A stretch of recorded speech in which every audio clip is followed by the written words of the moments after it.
The OPC seeks to establish relationships with other faithful churches. It does so through the Committee on Ecumenicity and Interchurch Relations, which is elected by the General Assembly. This committee is charged with making recommendations to the Assembly concerning relationships that the OPC has with other churches and ecumenical bodies. Since its inception in 1936, the Orthodox Presbyterian Church has sought to establish relationships with other faithful churches.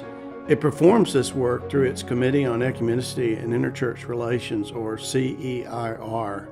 The mandate of the CEIR has been to make recommendations to the General Assembly concerning the relationship of the OPC to other churches and to ecumenical bodies both in the United States and abroad.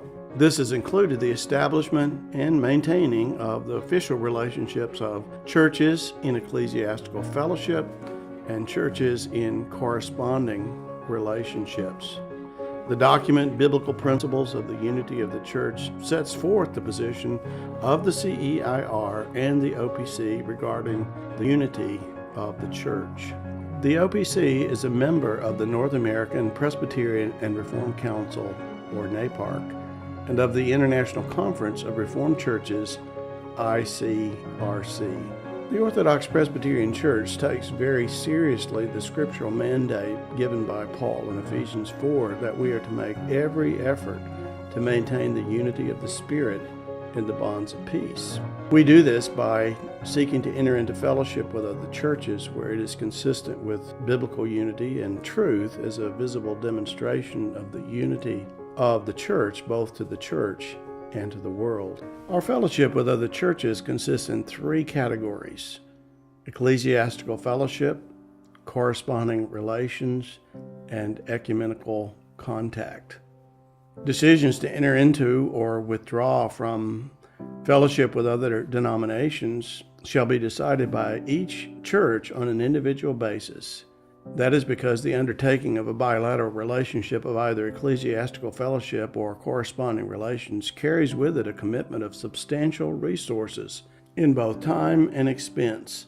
For its implementation, good stewardship of limited resources requires that these relationships ordinarily be reserved for situations in which the church seeking an ecclesiastical relationship with the OPC is either geographically proximate to the OPC, that is to say, situated in North America, or has some other form of substantial contact or history with the OPC. Other churches seeking an ecclesiastical relationship with the OPC are encouraged to seek membership in the ICRC and thereby enter into a relationship of ecumenical contact with the OPC. Ecclesiastical fellowship is a relationship in which the churches involved are reformed in their confessional standards, church order, and life, though there may be such differences between them that union is not possible at this time, and there might be considerable need for mutual concern and admonition.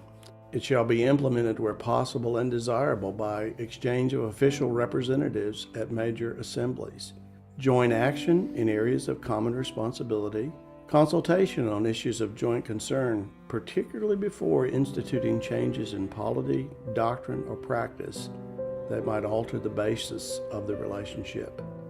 Also included is the exchange of minutes or acts of the broadest assemblies, exchange of denominational church directories or yearbooks, as well as the most recently published edition of the Confessional Standards, and the most recently published edition of the Book or Manual of Church Order.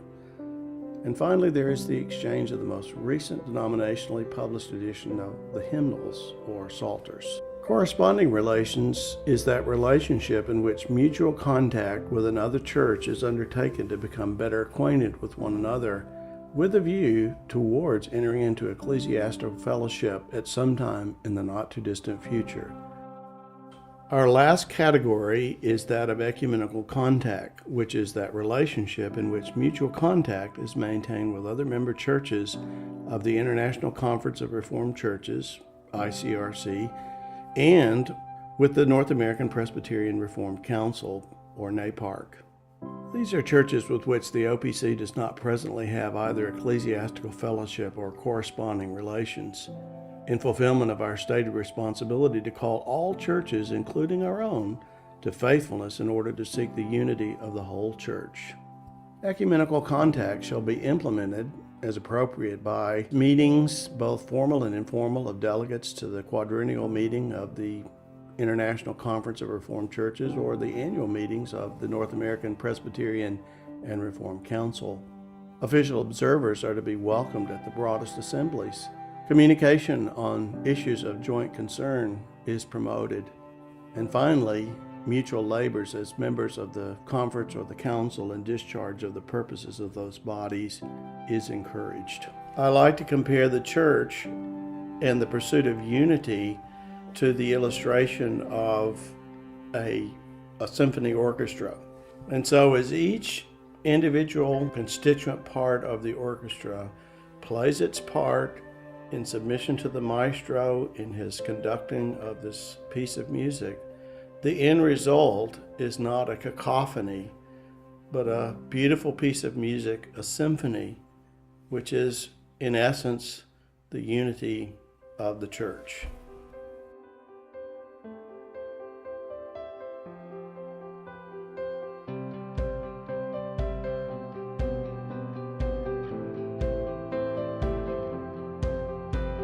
Part of what can help us draw together without in any way downplaying those distinctives is celebrating the points of commonality. And I think that oftentimes those of us in the Reformed and Presbyterian world take for granted those things that we hold in common, and we emphasize the things that are distinctive. And what I want people to do is not downplay their distinctives, but celebrate the things that they actually hold in common and don't assume them or presume them.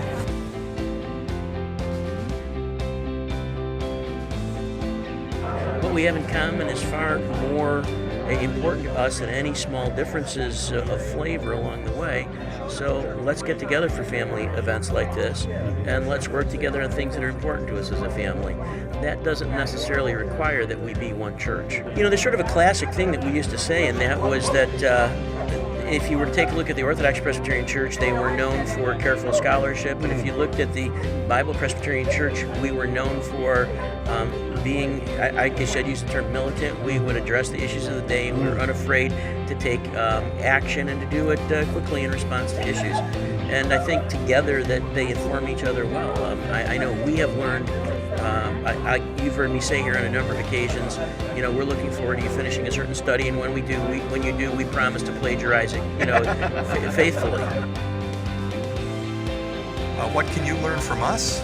You can learn how to eat grits and fried okra. That's something I had to learn coming into the ARP, and it's something I still don't do well. There is a real familial feel to the ARP, which is very nice, and I very much appreciate it.